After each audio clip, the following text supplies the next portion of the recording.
Hey, how's it going, everyone? Today I've got the G-Tide K-Lab T1 tablet that's available on Amazon. I want to thank the company for sending this out. All the specs are located on the back.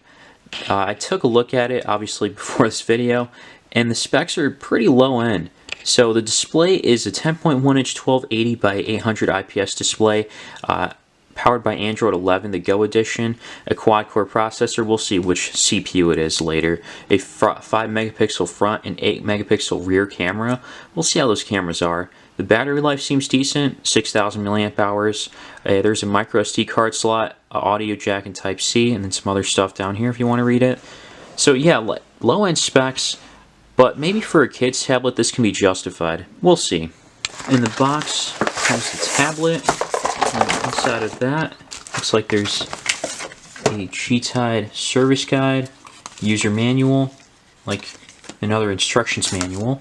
This is the USB power adapter, a USB-C cable, and then a USB to USB-C cable or adapter.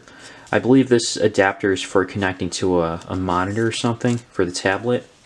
This is the tablet with the casing. On this, it mentions that there's 2 gigabytes of RAM and 32 gigs of internal storage. And this case is pretty thick, so if you drop it, if your kid drops it, it's not going to get damaged. And then the keys are a little hard to press. That's kind of nice because, you know, if kids like play around, they could probably mess something up there. They can still kind of reach it, I guess, with their fingers. I digress.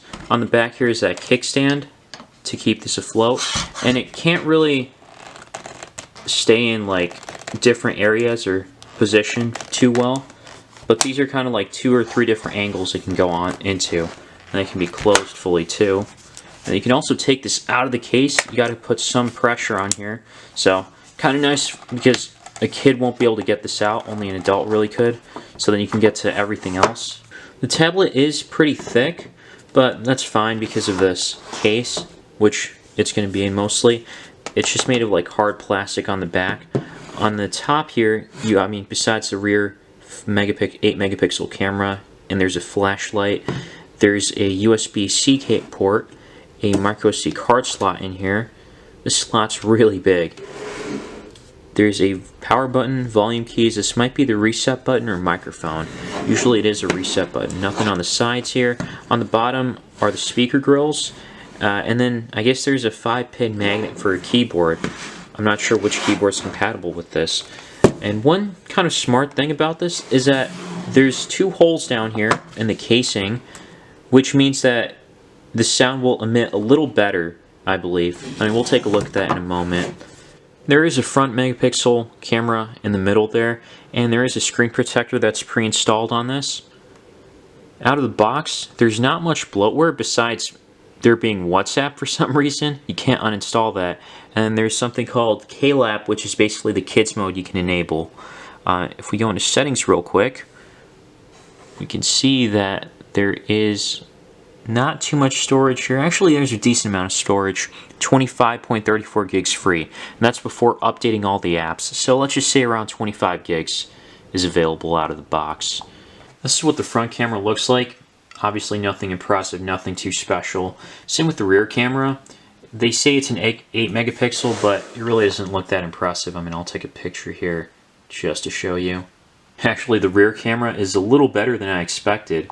There's some clarity here, a little bit more than the front camera. The camera logo is a little different on the kids mode that you can enable by pressing on that one logo or one app. I'm referring to this one, of course.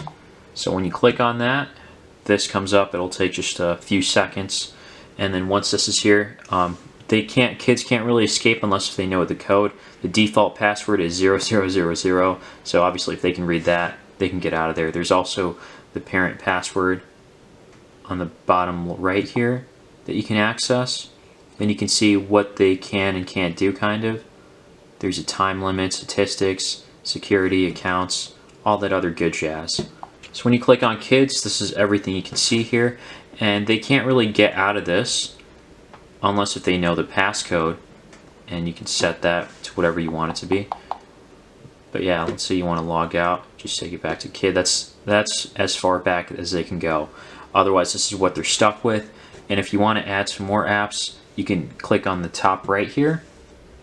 We had some stuff pre-installed, or I mean not pre-installed, but downloaded, like, was it Cookie Crush as a game? Or Cookie Rush? There's Brawl Stars. Just add that, Cookie Run. Also, just because you might see stuff like mini games here, that doesn't mean this stuff's already installed. No, when you click on it, it'll download the resource. Like, there's one game here. It's kind of copied from the game, I think it's Knife Hit or something, on the Play Store. Doesn't look too kids friendly with knives, but you know, to each their own. This is kind of an addicting game. So as you can tell, with these basic games and stuff, you're not going to have any problems or issues whatsoever. Also, this kids TV here, it looks like these are a bunch of videos that were from YouTube where you can just play this. And I'm not going to play anything because I don't want to get copyrighted. But yeah, all these shows are there, full episodes too. I mean, it almost feels like this stuff's like copyrighted, but I don't know if that's the case actually. But these videos won't play in HD. They play at like 480p or something. And the temperature is dropped, so we have the central... Okay, yeah, speakers sound amazing. I mean, they get really loud without getting too distorted, mainly because of those holes. It kind of, I don't know what the right word is, but it kind of makes the sound come forward, like as if they're front-facing speakers, even though they're not, they're on the bottom. So these help a lot. You can watch videos at 720p. It can be upscaled to 1080, but I would just stick to 720 because the screen resolution is just 1280 by 800. So videos will be okay to watch in HD. And again, if this is for a kid, they're not really going to notice that or not care as much. I think, at least. You know, basic tasks were okay, except browsing the web here. I don't know why, it seems really slow.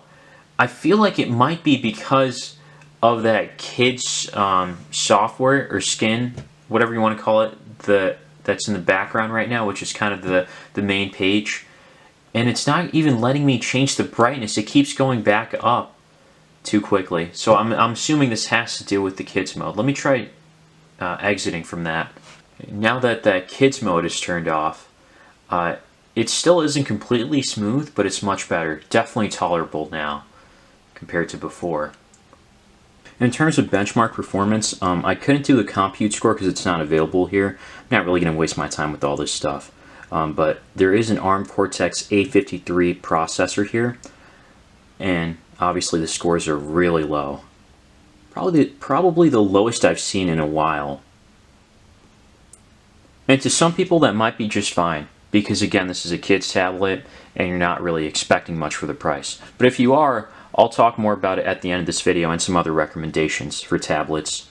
For games, you can play simple games like this one, Plant vs. Zombies. You're not really going to notice too many problems or slowdowns. Everything works just fine. Games might take a little longer to load, and sometimes there might be some type of freeze here, like I noticed just now.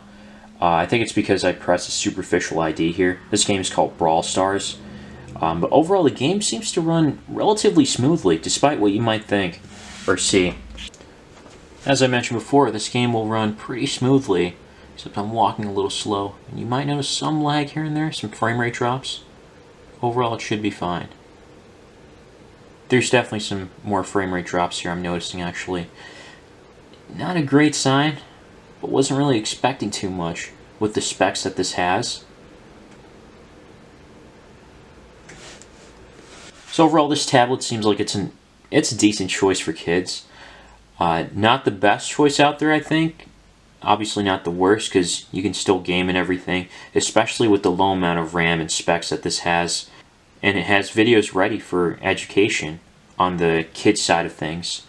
That kids app that I showed. I'm just trying to see if there's any lag whatsoever. So low-end games will work just fine. Don't expect to play anything high-end. I was going to mention that the ONN tablets are another option. You can get an ONN 10-inch tablet for around the same price as this, and it has a kids mode. Anything with Android 11 should have a kids mode. This one is a little different because KLab is not the usual one. It's something different called like KidSpace. I don't see it on here. If I search it up, maybe I can find it. Nope, not there at all. So that's another option, but I think there's a little bit more here that's pre-installed or that you can easily download in terms of games and just finding shows on KLab. So there's that. I mean, I'm not an expert on the whole kids tablets and stuff, but I'm learning about it. So let me know what you guys think in the comments down below, and leave a like if you found this video helpful, and subscribe if you want to see more. One last thing I forgot to show is battery life. So now right now I'm at 44%, and I've had this on for about 2 hours and 39 minutes of on-screen time, and I've left this on for quite a while here. If you take a look, it says last charge was 19 days ago, but I never turned this off since I've gotten it and since it's been turned on, so this can probably last about maybe have 5 hours of on-screen time, or even 6, so that's decent.